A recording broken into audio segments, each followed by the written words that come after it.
kids came out of a cluster of houses on the outskirts. It was dusk, and the unit was tired, wary of pushing the day's luck, so the convoy only slowed, the gunners squatting to grab texters and sweets to lob.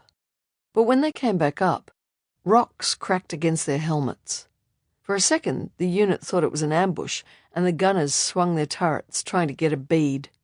Then more rocks clipped the vehicles, and it clicked. The kids' voices rose up over the engines. "Fuck off! Fuck off! Fuck off!" They were screaming, some coughing with the effort. Croup they hadn't been able to shake since the sanctions. Their faces were twisted with hate. A few even had tears streaking down their cheeks, snot bubbling from their noses. They stared at the men accusingly, their eyes raw and red. They threw all the rocks they had and scrounged in the dirt for more, still yelling, "Fuck off, fuck off." The unit just gaped. Some recognised kids from earlier in the day, who'd been sweet as pie as they collected their families' rations. Eventually, an order broke the spell, and they accelerated in unison, leaving the children behind, ghostly in the dust, a final rock making a humiliating plonk against the rear vehicle. Heading back, the men were mostly silent. The commander had changed the route at the last minute. If they had followed the plan, they could have taken the glow of aid back to base. But they had gone a different way, and rocks had been thrown.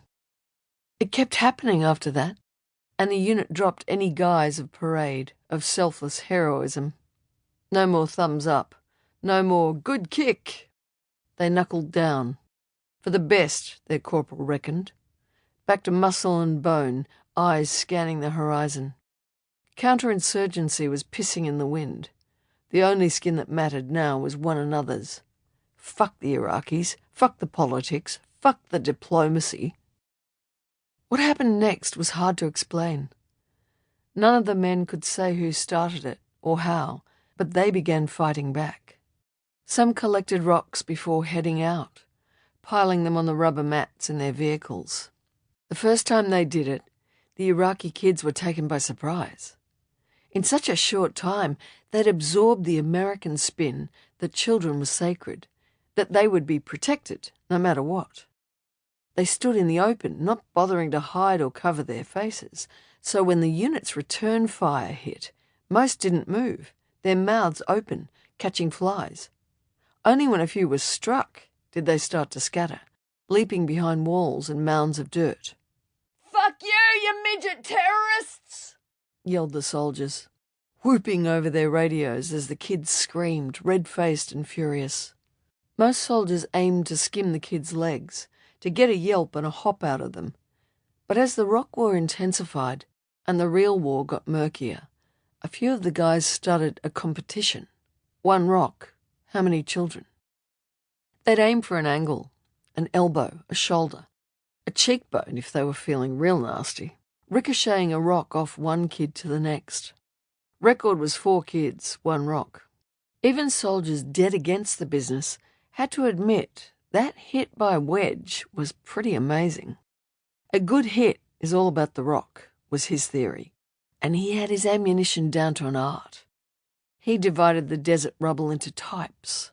The clusterfuck was a chunky nugget that crumbled on impact.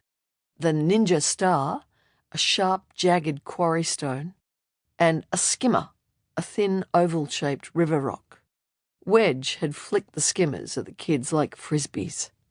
He'd set his record with one, and so they became sought after.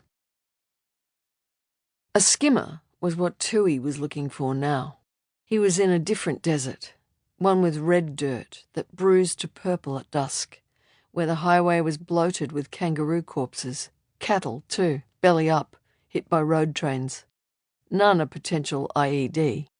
A different rock supply, but skimmers, Toohey figured, were universal.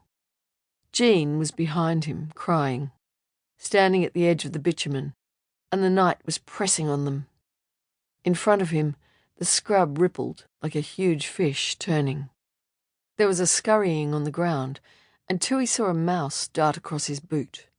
A lone straggler. The plague had petered out hours back. And then he saw it. Oval.